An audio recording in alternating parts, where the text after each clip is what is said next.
deux ne parviennent pas à gérer le conflit. Alors, et quand souvent aussi dans le conflit, il est installé la violence verbale, la violence morale, la violence physique, bon, on peut proposer le couple où les cheminants imposent. Pause veut dire quoi? C'est au moment de la pause, c'est pour les soumettre à une thérapie d'accompagnement pour bien les permettre à une réflexion. C'est un temps de réfléchir, c'est un temps de questionnement, c'est un temps d'interpellation aussi. Voilà, l'objectif c'est pas de faire une pause comme ça, mais c'est juste spécifiquement dû à la situation.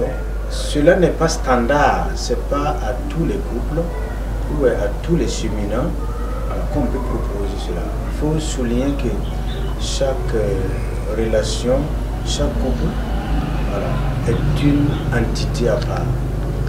Voilà. C'est pas, la pause n'est pas standard, voilà, comme voilà, on propose à tous ceux qui rencontrent des difficultés.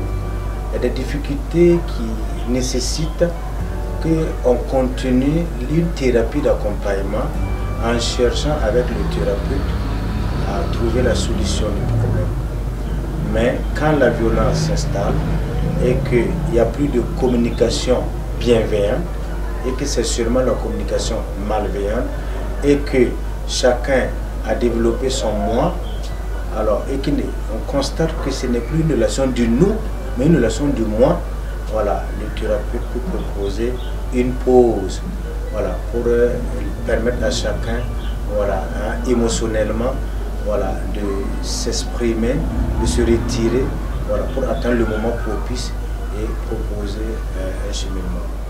Bon, on ne me confie pas des cas de pause, mais je propose des cas de pause. Ce n'est pas qu'on me l'impose, mais c'est moi, selon ma vision, ma conscience professionnelle, voilà, je les suggère cela. Et ils acceptent.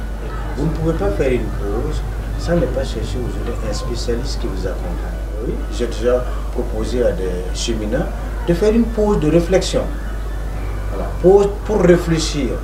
Voilà, pause pour se rentrer en questionnement avec soi-même. Pour vérifier, voir ma vision, est-ce que, voilà, et en même temps on se soumet, voilà, aux recommandations du thérapeute. Alors, la pause faisait partie de la thérapie. La pause, c'est une étape de la thérapie. Voilà, donc, on chemine avec les deux, on les propose une pause qui fait partie de la thérapie d'accompagnement. Voilà. Et beaucoup ont pu s'en sortir, puisque au moment de la pause, le thérapeute parvient à les aider à dépister la vraie cause de leurs difficultés et de leurs problèmes. Voilà. Après avoir compris, après avoir pris conscience de la vraie cause, les deux décident maintenant de ce qu'ils veulent faire. Si on veut continuer, mais on continue. Si on ne veut pas continuer, voilà, on met fin. Mais la plupart du temps, voilà, beaucoup, quand ils arrivent à prendre conscience, voilà, ils ont envie de reprendre tout ensemble parce qu'ils croient que le thérapeute, le spécialiste peut les aider à donner un sens à leur relation. Les pauses, moi je le propose pour les cheminants, même quand il n'y a pas de problème. Voilà, même quand il n'y a pas de problème, voilà, dans le cheminement, on peut leur dire de se retirer pour 2 semaines, 3 semaines, de ne pas communiquer et chacun est en réflexion. Là, le thérapeute les propose un travail personnel. Ce n'est pas parce que le fait que nous nous aimons qu'on est appelé à vivre ensemble ou on est appelé à être ensemble. Voilà, donc le thérapeute essaie de les accompagner, de les proposer, voilà, pour que chacun puisse prendre conscience de cela. Donc ça fait partie de la thérapie, hein, que le thérapeute propose. Je crois que faire une pause est nécessaire, ce n'est pas mauvais. Si je constate que je ne parviens plus à m'épanouir dans la relation, je pense que la pause est un signe de sagesse. C'est un signe de sagesse, un signe de maturité. Voilà, qui indique que voilà, je constate qu'il y a eu beaucoup d'aléas, il y a beaucoup de frustration, il y a beaucoup d'incompréhension. Je suis en train de me perdre. La sagesse, la meilleure façon, voilà, c'est de dire quoi, bon, on fait une pause de réflexion. Et j'encourage beaucoup de gens, quand vous constatez que ça ne va pas, voilà, c'est mieux de chercher un moment de pause qui, cela veut dire un moment de réflexion. Donc quand on est marié, c'est ça, il y a deux ou trois façons de faire la pause. Vous savez que dans les couples, il y a la violence conjugale. Si un des couples est en danger, alors comme dit le mot aussi, la meilleure façon d'éviter un serpent qu'on ne sait pas charmer, c'est la faute. Quand il y a un des conjoints qui ne contrôle plus ses émotions, qui manifeste de la violence extrême, alors on peut proposer qu'un des conjoints se retire. Voilà. Mais quand c'est seulement un conflit, voilà, habituellement les conflits comme ça, la pause n'est pas qu'on se retire. La pause est qu'on essaie de ne plus revenir sur le problème pour un bout de temps. Pour que chacun puisse retrouver son esprit et son tempérament normal et que le thérapeute les propose maintenant, après de refaire un travail personnel. Le thérapeute, selon sa conscience professionnelle, voilà, peut proposer à tout moment, voilà, une pause partielle, voilà, pour demander au couple, voilà, de réfléchir. Quand ça arrive, les enfants rentrent dans la danse avec leur sensibilité, avec leur état d'esprit. Mais bon, qu'est-ce qu'on peut dire? On ne tolère pas, du moins cette situation, on ne l'a pas voulu, mais quand ça devient comme ça, bon, les enfants vont subir, c'est vrai, mais je pense que ce qu'on recommande aux deux parents, c'est de rester parents matures et responsables pour leurs enfants.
faut souligner est que